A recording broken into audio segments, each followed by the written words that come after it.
Tanbihun ay hadza tanbihun. Ini satu catatan penting.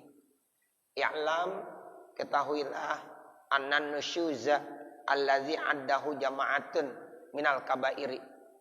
Sesungguhnya nusyuz yang dianggap oleh jamaah kelompok dari para ulama itu termasuk dosa besar. Jadi nusyuz seorang istri yang sudah sah punya suami, ya, yang memang di dalam agama itu wajib dia taat sama suami. Sekarang dia membangkang, dia nggak taat sama suaminya.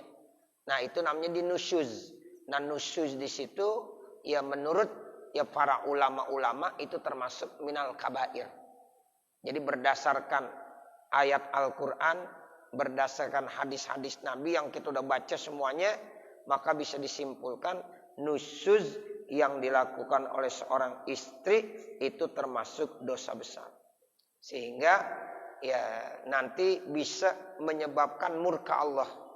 Bahkan dia tidak pantas untuk masuk ke dalam surganya Allah. Karena berdasarkan tadi tuh ayat-ayat Al-Quran dan hadis-hadis Nabi. Sehingga itu dikategorikan nusyuz termasuk kabair. Kabair itu dosa besar. Kalau dosa kecil masih ringan. Tapi kalau dosa besar itu udah berat sekali. Nah makanya ya seorang perempuan harus jaga benar dirinya. Jangan sampai menjadi ya istri yang nusyuz. Istri yang durhaka. Yang membangkang kepada suaminya yang tidak taat sama suami. Yatahaqqaqu biman iha al-istimta'ah wat'an. Yang jelas nusyuz nanti akan menolak seorang istri yaitu untuk istimta, ya artinya melakukan hubungan ya wat'an au ghairahu, apakah itu hubungan sebadan suami istri atau yang lainnya, kalamsin seperti menyentuh, walau bimaudiin sekalipun ya dengan tempat ayyanahu yang sudah ditentukannya. Wa bi khurujiha minal manzili, begitu juga dengan keluarnya istri dari rumah bi ghairi iznihi, tanpa seizin suaminya. Itu termasuk tuh sebab-sebab yang ya menyebabkan seorang istri itu dikategorikan nusyuz, dikategorikan durhaka. Itu seperti itu. Satu, diajak melakukan hubungan badan tanpa ada alasan yang benar, dia nggak mau. Kecuali kalau alasannya bisa dibenarkan, logis, suami nggak ada masalah. Ini saat suami ingin melakukan hubungan badan, tapi istri nggak mau. Besok begitu lagi, besok begitu lagi, berminggu-minggu, berbulan-bulan, dia menolak terus diajak hubungan sama suaminya. Itu udah nusyuz, nggak boleh. Ya. Jadi seorang istri nggak boleh menolak kecuali dengan alasan yang dibenarkan. Ya, kalau alasan yang dibenarkan boleh. Contohnya dia lagi kurang sehat, suami nauin, ya nggak apa-apa. Atau istri lagi dalam keadaan haid, itu boleh. Ya, tapi ini enggak ada alasan-alasan yang dibenarkan oleh agama, tapi dia menolak. Ya, sehingga ya itu suaminya merasakan benar, kok kenapa? Padahal dia istri saya yang sah. Tapi ketika diajak berhubungan dia nggak mau. Nah begitu. Itu nusyuz tuh Bapak Saudara. Itu termasuk minal kabair. Termasuk dosa besar. Atau yang lainnya contohnya dipegang. Ketika istri dipegang, dielus-elus sama suaminya, nggak mau dia, berontak. Jangan. Sono-sono lu. Nah begitu. Nggak boleh. Ya nggak boleh. Ya. Jadi kalau seandainya seorang suami mau megang-megang, mau mengelus-ngelus badan, ya kulit istrinya biarkan saja, nggak apa-apa. Bahkan itu dapat pahala. Kan kemarin kita baca hadisnya, ketika seorang suami mengelus-ngelus ya kulit ya daripada istrinya, tubuh daripada istrinya, itu dosanya ya berguguran. Allah ampunkan dosanya. Itu begitu. Nah sekarang ya suami ketika megang istrinya, mengelus istrinya, dia nggak mau. Ya, dia menolak. Ya, apalagi membantah dengan kata-kata yang kasar. Nah, itu udah nusyuz namanya. Atau contoh lagi apa? Keluar dari rumah tanpa izin suami. Seorang istri keluar rumah tanpa seizin suami. Udah nusyuz juga. Nggak boleh. Ya, makanya istri yang solihah itu tahu dia. Ketika mau keluar rumah, apalagi memakan waktu yang cukup lama, 1 jam, 2 jam, 3 jam, 1 hari. Nah itu mesti benar-benar izin sama suami. Ya, harus diomongin mau pergi kemana, tujuannya apa. Ya, sehingga suami paham benar, tahu benar kondisinya. Itu begitu. Jadi harus ada omongan komunikasi. Nggak boleh keluar begitu saja. Keluar dari rumah tanpa seizin suami. Itu termasuk bagian daripada nusyuz. Dan itu termasuk minal kabair. Termasuk dosa besar. Walau limauti ahadi abawaihi, sekalipun disebabkan karena kematian salah satu daripada kedua orang tuanya tuh perempuan. Au ila majlisi zikrin, atau dia ingin pergi ke majlis zikir. Mau pergi ke majlis zikir, ngaji. Seorang istri tetap wajib minta izin dulu sama suami. Kan cakep tuh Bapak Saudara. Istri kita mau ngaji, cakep nggak? Cakep. Tapi tetap harus minta izin. Bang, saya mau ngaji. Mohon izinnya. Oh iya silahkan, berangkat. Nah seperti itu. Jadi walaupun mau ke majlis zikir, apalagi ke tempat-tempat ya seperti arisan, kumpul-kumpul sama teman seangkatan, reunian, ya tempat yang cukup jauh, ya itu jelas harus minta izin. Tanpa diizinin nggak boleh dikeluar.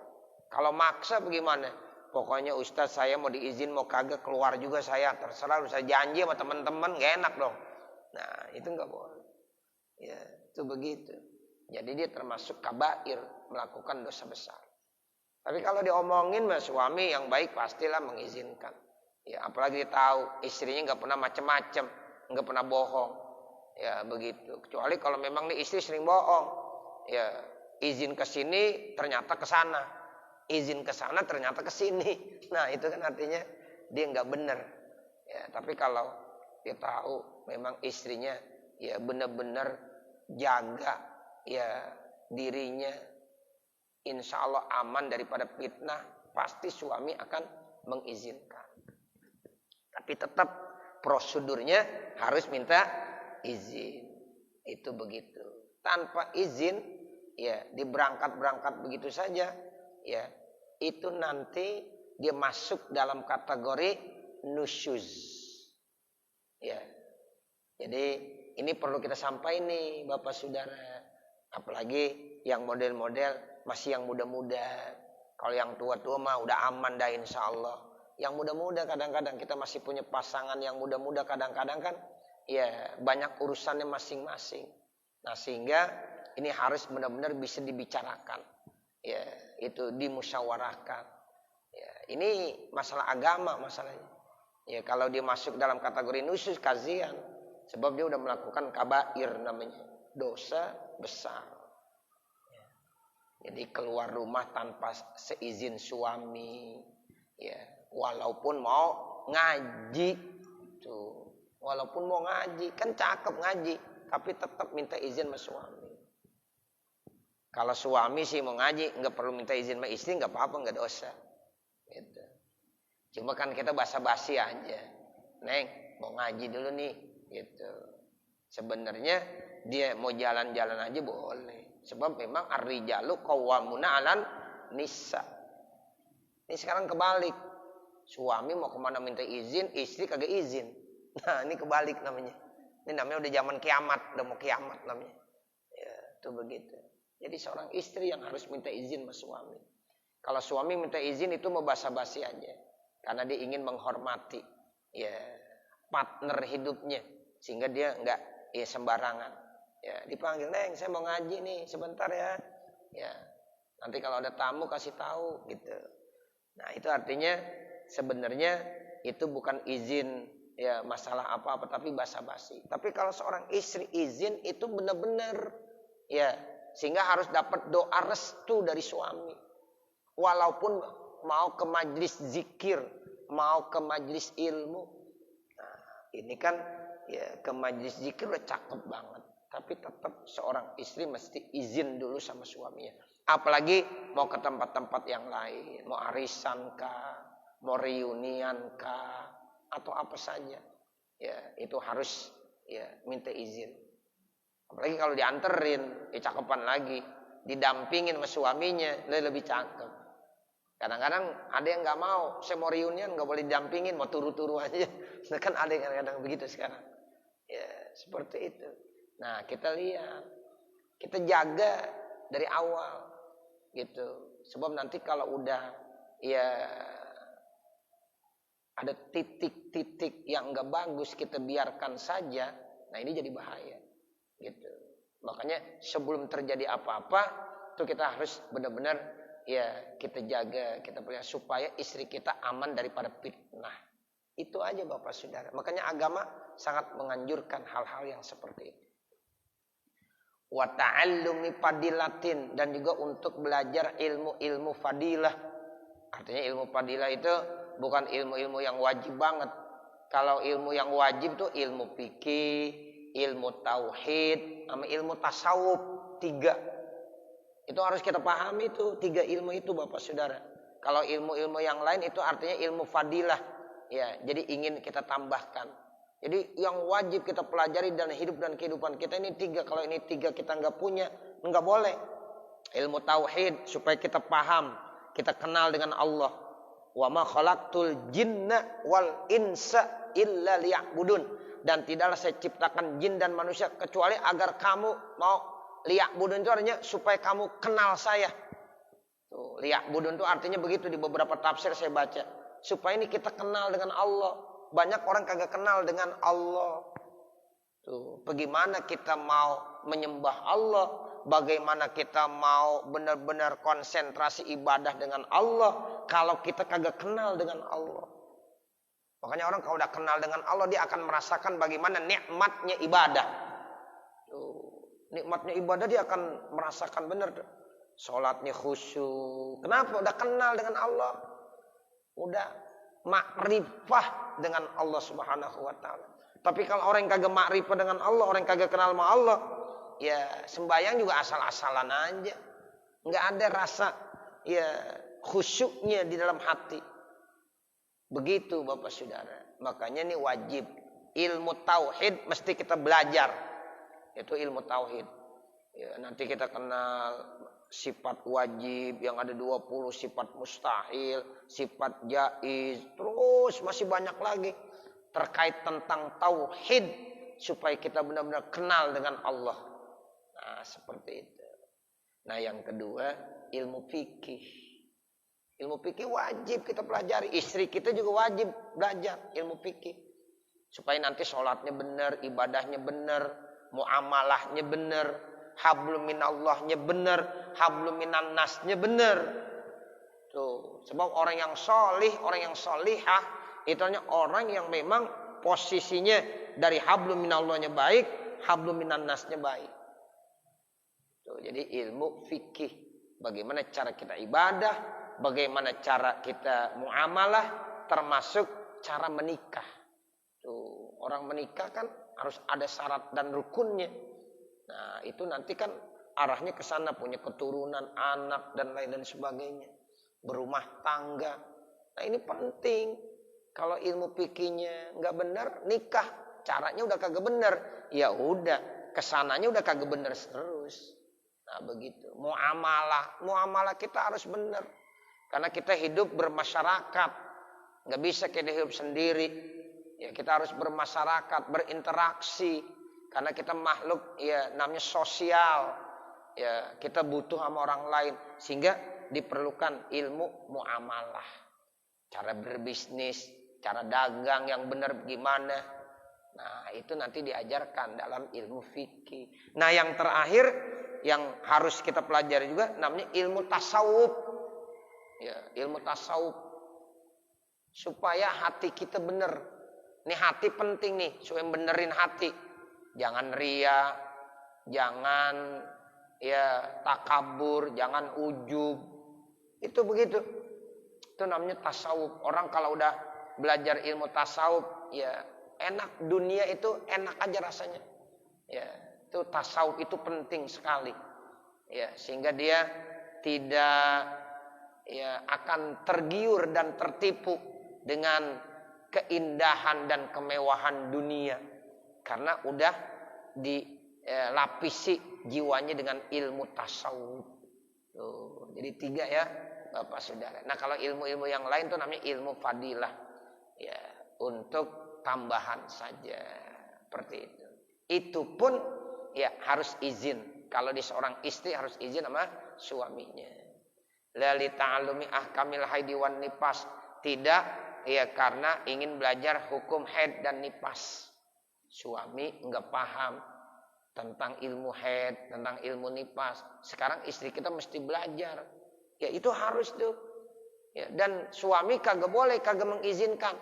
Ketika ada istri yang bilang saya mau ngaji ilmu fikih, nanti dipelajari bagaimana haid, bagaimana nifas.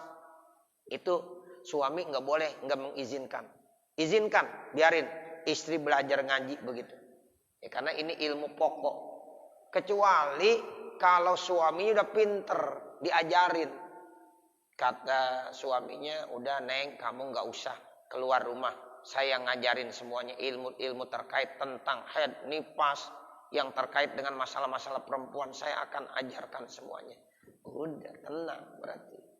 Tapi kan di satu sisi suaminya nggak mampu mengajarkan, sementara itu ilmu yang wajib dipelajari, maka dosa suami kalau tidak memberikan izin istrinya keluar untuk belajar.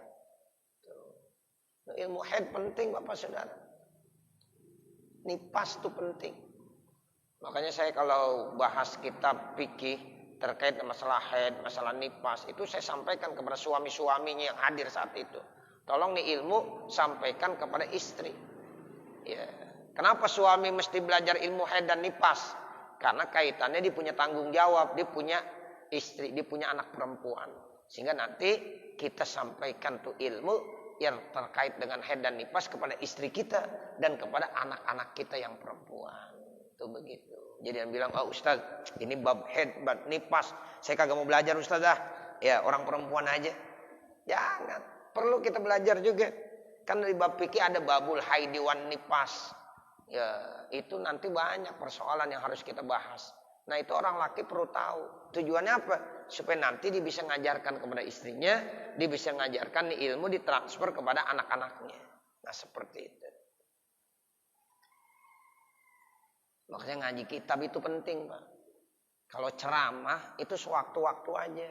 Lagi maulid ceramah, pengajian bulanan ceramah. Tapi kalau yang model mingguan begini jangan ceramah mulu. Ya, mesti ada pengajian kitab. Gitu. Ada kitab yang kita bahas. Nah, kalau maulid boleh itu ceramah. Ya, gitu. Tapi kalau model yang ngaji rutin mesti pakai kitab. Sehingga nanti ya terus menerus tuh kajian-kajian materinya berurutan dari bab ini ke bab ini ke bab ini bab ini. Lama-lama semuanya kita bisa tahu. Nah, seperti orang kalau udah ngaji mah ceramah tinggal dengerin, udah semua saya baca ini. Nah, begitu. Ya kan cuma bumbunya yang banyak. Orang kalau ceramah kan bumbunya yang banyak. Nah, begitu. Boleh penyegaran. Ya, itu istilahnya kalau di dalam kedokteran mungkin itu sebagai suntikan aja. Ya. Tapi ya kita nggak mungkin tiap hari disuntik. Ya, suntikan itu palingan sewaktu-waktu yang diperlukan. Nah, begitu untuk memberikan motivasi semangat perlu ada suntikan nih. Nah, itu perlu ada ceramah yang bisa memberikan motivasi. Nah, begitu. Tapi yang hari-hariannya itu mesti baca kitab, Pak. Baca kitab. Orang kalau udah baca kitab tuh dari bab 1 ke bab yang kedua terus. Nanti kalau kita dengerin ceramah mah udah semuanya di kitab udah ada. Ya, yang kagak ada cuma dibumbu-bumbuin aja bumbunya. Ya, seperti itu. Ya, makanya penting baca kitab. Makanya ulama-ulama tuh kalau ngaji rata-rata mereka ya pada baca kitab. Kalau yang paham tuh begitu. Ya, dulu ulama-ulama kita nih orang-orang Betawi khususnya ya emang bener baca kitab. Di Jakarta emang ngaji dulu baca kitab semua. Sehingga orang-orang Jawa pada bingung. Kayak di pondok pesantren ngaji pakai kitab, ya kan? Ini kan kita kayak santri. Ya, kalau pondok pesantren kan biasa baca kitab. Nah, disangkanya di Jakarta kalau ngaji ceramah begitu aja, enggak, mesti pakai kitab. Tuh, begitu. Jadi inilah kita ngelanjutkan. Ya, dulu Mu'allim Syafi'i Hazami, ya itu ulama besar di Betawi. Ya, itu kalau ngajar begitu, baca kitab. Satu persatu, kitab tafsir, kitab hadis, kitab tasawuf, kitab fikih. Ya, semuanya dibahas. Cuma lama emang. Ngaji itu lama. Gitu. Jangan cuma setahun dah, wah Ustaz saya cukup dah ngaji udah, kayaknya udah cukup. Ya baru setahun. Kata Mu'allim Syafi'i Azami, kalau yang namanya ngaji itu pakai 30 tahun, 40 tahun. Tuh, bahkan disuruh seumur hidup masih tetap ngaji. Orang kalau udah kagak mau ngaji, ya salah dah tuh. Gitu. Jadi kita ngaji itu terus menerus. Kata Mu'allim, saya aja masih ngaji katanya. Nah, begitu. Ya. Jadi ngaji jangan pakai bosan. Kalau ngaji bosan sama aja makan dah. Makan kira-kira bosan gak Pak? Ada gak yang bosan sama makan? Coba nunjuk. Makan siang, makan malam, makan Pak Ustaz, saya udah kagak makan lagi dah, gak mau. Ya. Baru dah gak usah ngaji kalau udah bosan makan. Ya, kita kan masih butuh makan. Makan masih butuh. Ya, mau makan apalah. Ada yang udah nggak makan nasi tapi makan yang lain. Kadang-kadang dia ganti dengan makan yang. Tapi dia tetap masih makan, butuh dengan makan, butuh dengan minum. Nah begitulah rohani kita masih butuh. Ya, jadi ada santapan jasmani, ada santapan rohani. Nah ini rohani nih kita nih lagi kita isi rohani kita. Butuh dia, butuh dengan ya ngaji seperti ini. Nah itu begitu juga istri kita. Ya, terkait dengan hukum haid, nifas. Nah, itu harus paham dia. Sebab nanti kalau babnya nanti akan saya sampaikan. Bagaimana hukum ya ketika istri kita itu haid, nifas. Kalau berhenti haid nifasnya menjelang maghrib. Masih waktu asar menjelang maghrib. Udah putus darah haidnya. Sementara dia wajib sholat asar. Mandi dia. Pas makan mandi selesai maghrib. Nah itu bagaimana hukum sholat asarnya? Ya nanti akan dibahas tuh di bab haid nifas seperti itu. Wasairil ilmil aini, dan semua ilmu-ilmu yang hukumnya fardu ain. Itu yang tadi saya bilang yang fardu ain tuh ilmu tauhid, ilmu fikih, ilmu tasawuf. Itu 3 tuh fardu ain. Setiap individu mesti tahu dan dia wajib belajar. Karena orang kalau nggak belajar ilmu tauhid, ya nggak kenal dengan Allah. Ya nggak kenal dengan Allah. Kalau orang kagak belajar ilmu fikih, kagak benar sholatnya nggak benar. Ada yang bilang Ustaz saya nggak belajar fikih tapi sholat saya benar, bohong. Ya bohong. Saya Ustaz langsung ngambil dari Al-Quran. Siapa yang bilang bisa sholat ngambil langsung dari Al-Quran? Di Al-Quran cuma aqimis sholah. Dirikanlah sholat. Bagaimana cara sholatnya? Ilmu fikih yang ngajarin. Tuh. Jadi bohong tuh bapak saudara. Kalau orang kagak belajar ilmu fikih bisa sholat. Tuh. Dia kalau sholat pasti belajar ilmu fikih. Kata Nabi, Sallu kama ra'aitumuni usalli. Bagaimana kita bisa sholat seperti Nabi sholat. Sementara kita hidup di zaman sekarang. Jauh dari zaman Nabi. 14 abad yang lalu kita nggak pernah ngelihat Nabi. Ya, tiba-tiba kita disuruh baca hadis, Sallu kama ra'aitumuni usolli. Sholatlah kalian seperti kamu ngelihat saya sholat. Pernah kita ngelihat Nabi sholat? Ya enggak pernah. Nah sekarang bagaimana supaya kita tahu bagaimana sholat Nabi? Itu ditulis kitab-kitab sama ulama-ulama yang sezaman, ya itu memberikan ilmunya kepada bawahannya memberikan lagi terus. Makanya ilmu itu harus bis sanad. Tuh, al ilmu bis sanad. Ilmu itu mesti ada sanadnya. Ya, Jadi berguru dari A terus sampai kepada Rasulullah. Itu namanya wabis sanadil muttasili. Sanadnya jadi muttasil. Tuh. Jadi ilmu itu harus punya sanad Bapak Saudara. Enggak sembarangan. Ya, orang kalau enggak ada sanadnya, ya mau ngomong enak bener kesono kesini. Enggak. Tuh, makanya orang kalau punya guru di YouTube itu gurunya setan. Ya, gitu. Ustaz, udah alhamdulillah saya udah ngaji di YouTube. Enggak punya guru, enggak. Di YouTube aja. Setan. Kalau di YouTube itu sebagai wawasan aja. Tapi tetap kita punya guru yang mubasyarah. Yang langsung. Ya. Itu pentingnya begitu. Ya, jadi ada pandangan murid dengan guru. Santri dengan kiainya saling memandang. Ya, itu namanya langsung. Ya, itu begitu. Karena mesti ada sanadnya. Kita kalau belajar nggak pakai sanad repot. Makanya di hadis itu ada sanad, ada ijazah, ada mutasil nanti. Saya ngaji sama siapa? Saya punya guru siapa gurunya siapa? Terus saya ada sanad saya Bapak Saudara. Ya, nyambung terus sampai Rasulullah. Nah, begitu. Sehingga bisa dipertanggungjawabkan. Seperti itu. Ya, jadi ilmul aini namanya, ilmu per individu. Kan nanti ada ilmu yang hukumnya fardu kifayah, ada ilmu yang hukumnya fardu ain. Kalau fardu kifayah di satu kampung minimal ada yang tahu dah. Ya, itu. Kalau fardu ain setiap individu wajib tahu. Kalau fardu kifayah ya minimal kalau ilmu nahu, ilmu sorob lah contohnya. Itu di satu kampung mesti ada yang ngerti. Kalau enggak ada yang ngerti, dosa semuanya ntar. Begitu. Kalau kita mah nggak wajib suruh belajar ilmu nahu, pala kita udah puyeng duluan. Ya, itu begitu. Jadi mungkin ada orang-orang tertentu yang tahassus secara khusus mendalami ilmu alat, nahu, sorob, balaghah, mantik, ya, bayannya, itu begitu. Tapi kalau kita yang wajibnya ilmu fikihnya, kita mau sholat nih, wajib tahu tentang sholat dari mulai takbiratul ihram sampai salam. Tahu tuh harus. Ya, jangan kita ya sholat tapi nggak tahu ilmu tentang dengan sholat. Nah begitu.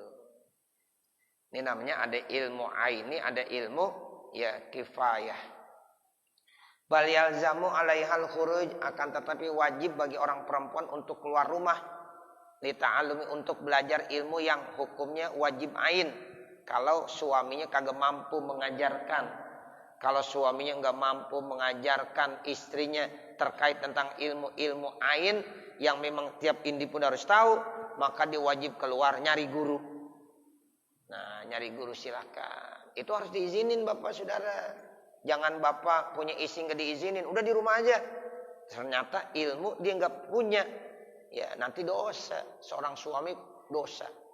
Sehingga nanti di akhirat dia akan dimintai pertanggungjawabannya. Ya, makanya ada ayat. Ya ayyuhalladzina amanu ku anfusakum wa ahlikum naro. Itu begitu. Wahai orang-orang beriman, ku anfusakum, jaga diri kamu, wa ahlikum, dan juga keluarga kamu. Siapa keluarga? Anak kita, istri kita dari api neraka. Nah, termasuk ajarin ilmu-ilmu ain. Yang memang itu hukumnya per individu. Istri kita harus tahu.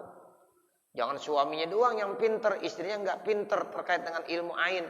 Ya nanti dia akan dimintai pertanggungjawabannya. Ya ar-rijalu qawwamuna 'alan nisa. Sebab laki-laki itu dijadikan sebagai pemimpin. Di dalam rumah tangga itu tanggung jawab sepenuhnya diberikan kepada suami. Apapun yang terjadi, nanti yang akan dimintai pertanggungjawabannya siapa? Suami. Istri berbuat dosa maksiat, itu nanti yang akan dimintai pertanggungjawaban siapa? Suami. Tuh, begitu. Makanya kita perlu tahu nih istri kita pergi kemana aja. Kita harus tahu.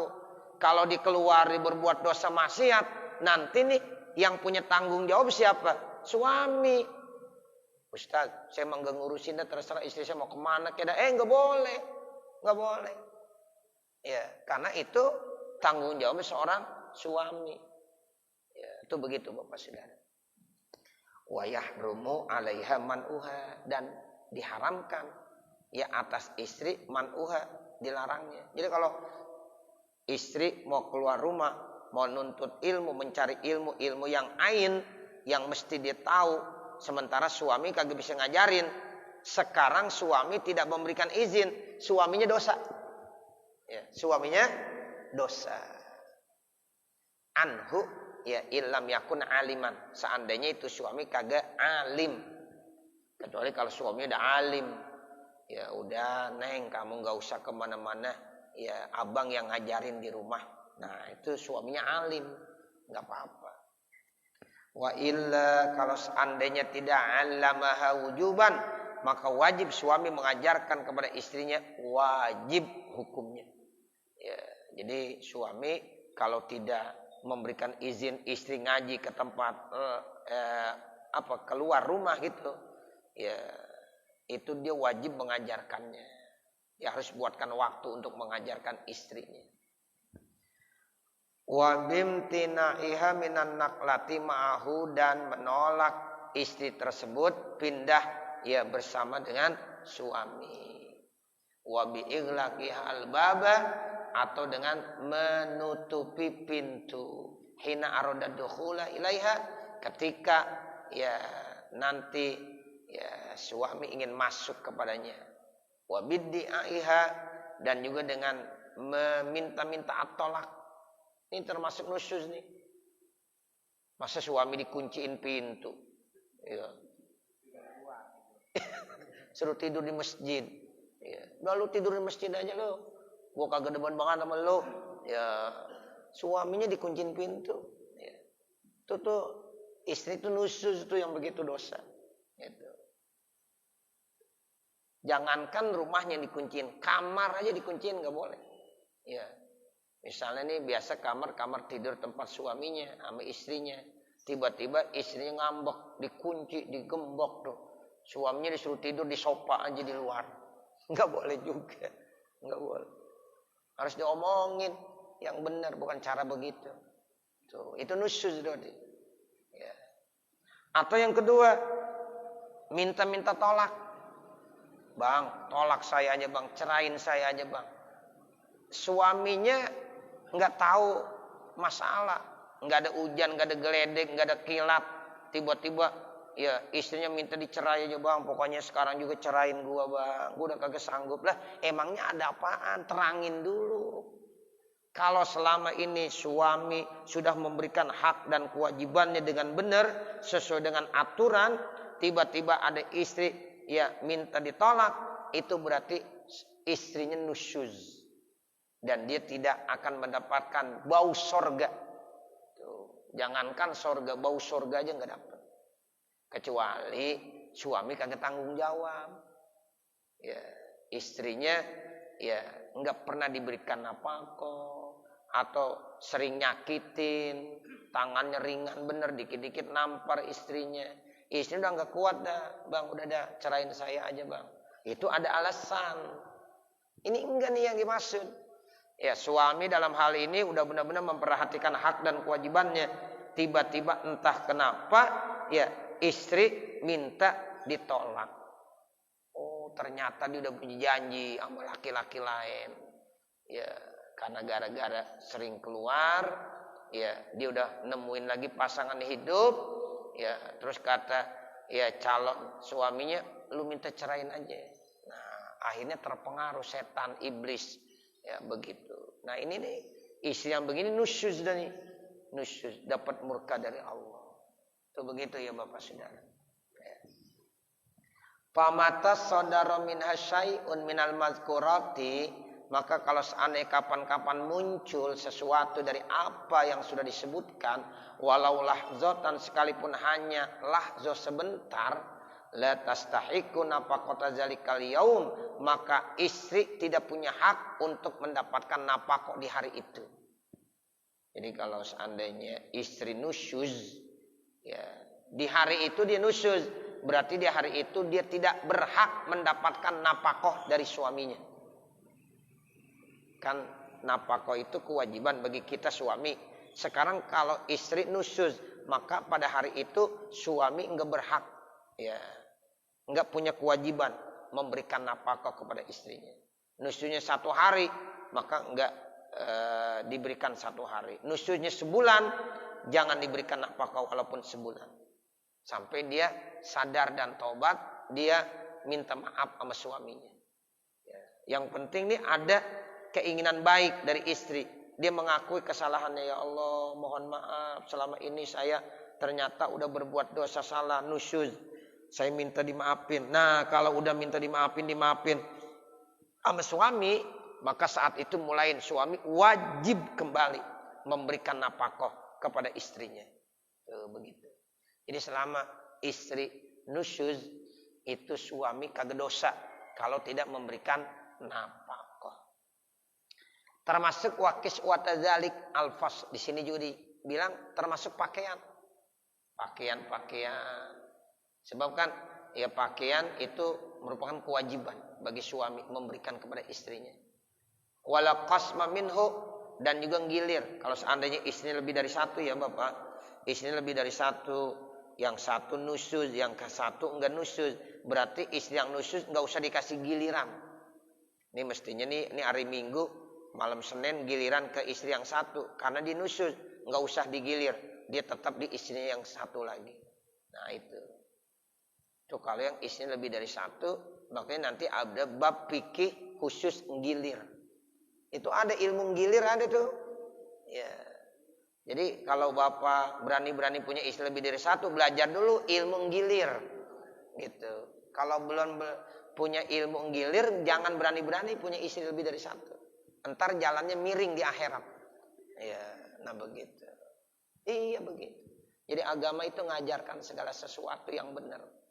Ya, makanya kalau kita nggak mampu untuk berbuat adil, fawahidah, cukup 1. Itu 1 udah cukup. Jangan bilang iya Ustaz 1 di Bogor, 1 di Jakarta, 1 di bukan begitu maksudnya, bukan. Ya, cukup 1. Ya, begitu fawahidah. Tapi kalau memang orang-orang tertentu yang memang mampu, lah itu hukum. Kita nggak boleh menentang hukum, biarin aja. Ya, ada yang punya istri 2, ada yang punya istri 3, ada yang punya istri 4. Nggak apa-apa. Karena memang Allah yang ya membolehkan. Tinggal lagi bagaimana orang itu mampu enggak. Kita jangan ikut-ikutan. Orang-orang itu, dia bisa tuh istri 2, Ustaz saya mau Iya, ente mampu enggak? Kalau mampu silakan. Dibilang cerita, alhamdulillah Ustaz, saya gara-gara istrinya 2 itu ke masjid paling dulu mulu katanya. Tuh, ke masjid paling dulu mulu. Emang apa? Ternyata ya dia rasain tuh, bukan lagi paling dulu Ustaz, saya tidur aja di masjid. Ya. Emang apa? Istri muda ngusir saya, istri tua ngusir saya. Ya, akhirnya di masjid mulu dia tidurnya. Begitu. Makanya jangan coba-coba. Gitu. Jadi kita tuh ukur diri kita. Jangan ngikutin orang lain. Gitu. Orang lain bagus, dia punya istri 2 dia mampu, ya silakan. Punya istri 3 mampu, ya silakan. Tapi kita jangan ikutan. Nah kalau ya kita ikut-ikutan repot nanti. Seperti itu. Jadi nanti ada ilmu gilir tuh. Nanti kalau kita bab fikih nanti ada ya ilmu tentang gilir. Ya bagaimana tuh suami kalau istri lebih dari 1, ilmu gilirnya harus benar. Enggak boleh zolim. Kalau kita zolim, ya di dalam hadis nanti ada seorang laki-laki di akhirat jalannya miring. Oh kenapa dia miring? Oh ternyata orang ini dulu di dunia punya istri lebih dari 1 tapi kagak adil. Nah seperti itu. Nah makanya ada ilmu gilir namanya. Nah itu kalau seandainya ada istri yang nusyuz, ya mestinya dapat giliran ke dia, itu nggak perlu didatengin, ya nggak perlu digilir dia. Tujuannya apa? Supaya dia introspeksi. Ya dia harus mawas diri. Oh saya salah, makanya suami saya kagak gilir ke saya, sehingga besok dia ya bisa merubah sikap. Ya, dan akhirnya bisa diperbaiki. Itu salah satu tujuannya begitu. Bal tastahiqu ayah juraha azzauju, bahkan suami boleh berhak ya apa? Ya ayah juraha. Ya artinya boleh dipisah fil matja, tempat tidurnya. Tuh, jadi biasanya tidur bareng, ya sekarang dipisah tempat tidurnya. Itu suami yang nentuin, bukan istri. Kalau istri nggak boleh. Jangan begini, Bang. Saya tidur malam ini mau misah aja ya Bang ya. nggak boleh, dosa. Ya, jadi istri itu mesti selalu ya tidur harus sama-sama dengan suami. Tuh begitu. Ya Ustaz saya enggak, saya punya kamar sendiri, suami saya punya kamar sendiri. Jadi kalau tidur masing-masing, iya saya di kamar saya, ya suami saya di kamar suami saya. Nggak boleh begitu. Ya, jadi itu suami istri mesti tidur di satu kamar. Nah begitu. Kecuali kalau lagi ada ya gencatan senjata. Ya, kalau ada gencatan senjata pisah kamar namanya. Itu namanya ada sesuatu. Tapi kalau nggak ada sesuatu, tolong sama-sama. Ya, di satu kamar tempat tidur. Usahain begitu Bapak Saudara. Ya, jadi kalau yang biasa begini, ini udah ngaji kita biar tahu. Itu kasih tahu istri kita, kasih tahu suami. Ya, bahwa tidur yang baik itu seorang suami istri harus sama-sama di satu tempat, satu kamar. Nah, begitu. Kalau di lain kamar itu berarti lagi ada genjatan senjata. Ya, nah begitu. Ya. Makanya ada hukumnya tuh. Kalau istri nusyuz boleh pisah ranjang. Nah, itu namanya ada genjatan senjata kan? Ya, pisah ranjang dulu. Tapi nanti kalau udah baik lagi, nyampur lagi. Itu begitu. Ini Rasulullah yang atur. Agama yang atur. Ya, seperti itu. Ila antas luha, sampai damai kembali. Tuh. Jadi pisah ranjang tujuannya supaya saling koreksi diri. Suami koreksi diri, istri koreksi diri. Nah, mudah-mudahan disaling merenung, berpikir sehingga akhirnya bisa damai kembali. Kalau udah damai menyatu lagi, satu kamar lagi. Jangan tiap malam nggak ada masalah pisah ranjang, nggak boleh. Ya, harus sama-sama seperti itu. Walau balagha sinin, sekalipun itu nanti terjadi beberapa tahun. Ya, ini genjatan senjatanya lama banget sampai sebulan, setahun, masih kagak sadar-sadar juga, ya udah pisah ranjang terus. Nah, seperti itu. Ya, nah ini jangan sampai seperti itu. Ya, usahakan supaya ya semalam 2 malam udah damai kembali. Wa ayyadribaha, dan boleh suami memukul istri walau bisautin, walaupun dengan pecut, wa ason atau tongkat, tapi tidak menyakitkan. Nah begitu. Kalau udah ini enggak bener, dijalanin ini, dinasihatin masih begitu aja istri, pisah ranjang masih tetap aja istri, masih nusyuz juga, membangkang juga. Nah yang terakhir dalam agama boleh seorang suami memukul, tapi memukulnya yang bukan menyakitkan. Nah begitu. Tetapi memukul yang mendidik. Sama seperti anak, yaitu dipukul oleh orang tuanya, tapi orang tua mukulnya dengan penuh kasih sayang. Sama seorang guru ketika memukul anak didiknya, itu memukulnya karena kasih sayangnya. Ya itu. Kan banyak orang cerita dulu. Ustaz, saya dulu waktu ngaji di pondok, ya gara-gara ya dimarahin sama kiai saya, sampai saya lemparin sama kitab muka saya, ya tuh begitu. Tapi saya ikhlas, saya jadi pinter katanya, tuh begitu. Jadi kita tuh nggak boleh dendam. Kita jadi santri nih, lagi belajar sama kiai marah-marahin kita. Udah emang kita yang salah, diam aja. Jangan ada dendam. Ntar motornya gue kempesin nih bannya, ya udah kagak bener ini. Ya nggak boleh. Insya Allah guru kalau marah sama muridnya, itu marahnya tandanya sayang. Sama seperti orang tua marahin anaknya, itu karena sayang. Kalau anak melakukan perbuatan macam-macam yang kagak bener, orang tuanya kagak mau marahin, didiemin aja, ini berarti orang tuanya kagak sayang sama anaknya. Coba dah kita ukur, kita punya anak melakukan kesalahan, kita diem aja berarti kita udah gak sayang. Tapi kalau kita nasihatin berarti kita sayang, karena kita mau memperbaiki. Jadi marahnya begitu, positif marahnya. Ya, jadi kita menilainya positif.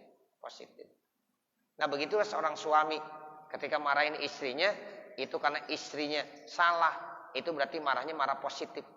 Nah, jadi nggak apa-apa, boleh-boleh aja. Wa antala'ana hal malaikatul abror, kemudian malaikat abror itu akan melaknat, mengutuk itu istri yang nusyuz. Alladzina la ya'sunallah, yang mereka itu tidak maksiat kepada Allah. Nih suami nggak maksiat kepada Allah. Nih suami orang yang baik, tanggung jawab, tapi istrinya nusyuz. Itu malaikat ya melaknat tuh istri yang nusyuz tuh. Ya torfatain, ya itu dia nggak pernah maksiat kepada Allah. Torfatain sekejap mata pun, ya tuh begitu. Wa ayyu azibahal jabbar fi daril hawan. Nanti itu istri akan diazab oleh Allah di akhirat. Tuh, ancaman terakhir paling berat. Ya Allah yang akan mengazab ya istri yang nusyuz tersebut. Makanya istri taubat cepat-cepat kalau ingin hidupnya selamat dunia dan akhirat. Amin ya rabbal alamin. Nah, nanti baru qala Rasulullah sallallahu alaihi wasallam ayyuma imra'atin batat. Nanti baru kita baca hadis nih terkait tentang bagaimana seorang perempuan yang nusyuz kepada suaminya, banyak ya hadis-hadisnya. Ya, saya kira ini kali Bapak Saudara mengingat waktu, ya mudah-mudahan apa yang kita baca ada manfaatnya. Amin ya rabbal alamin. Wassallallahu ala sayyidina Muhammadin wa ala alihi wa sahbihi wasallam. Walhamdulillahi rabbil alamin. Al-Fatihah. A'udzu billahi minasyaitonir rajim. Bismillahirrahmanirrahim. Alhamdulillahi rabbil alamin. Ar-Rahmanir Rahim. Maliki yaumiddin. Iyyaka na'budu wa iyyaka nasta'in. Ihdinas siratal mustaqim. Siratal ladzina an'amta 'alaihim ghairil maghdubi 'alaihim waladdallin. Rabbighfirli wa liwalidayya amin. Bismillahirrahmanirrahim. Alhamdulillahi rabbil alamin. Hamdan yuwaffi ni'amahu wa yukafi mazidah. Ya Rabbana lakal hamdu wa lakas syukru kama yanbaghi li jalali wajhikal karim wa li'azimi sultanik. Allahumma salli ala sayyidina Muhammadin wa ala ali sayyidina Muhammad. Allahumma ighfir lana dzunubana wa liwalidina wa limasyayikhina wa limuallimina wa liman lahu haqqun alaina wa liman ahabba wa ahsana ilaina wa lil hadirina wa likaffatil muslimina ajma'in. Allahumma inna nas'aluka ridhaka wal jannah wa na'udzubika min sakhatika wan nar. Rabbana zalamna anfusana wa illam taghfir lana wa tarhamna lanakunanna minal khasirin. Rabbana atina fid dunya hasanah wa fil akhirati hasanah wa qina adzabannar. Wa sallallahu ala sayyidina Muhammadin wa ala alihi wa sahbihi wasallam. Walhamdulillahi rabbil alamin. Wassalamualaikum warahmatullahi wabarakatuh.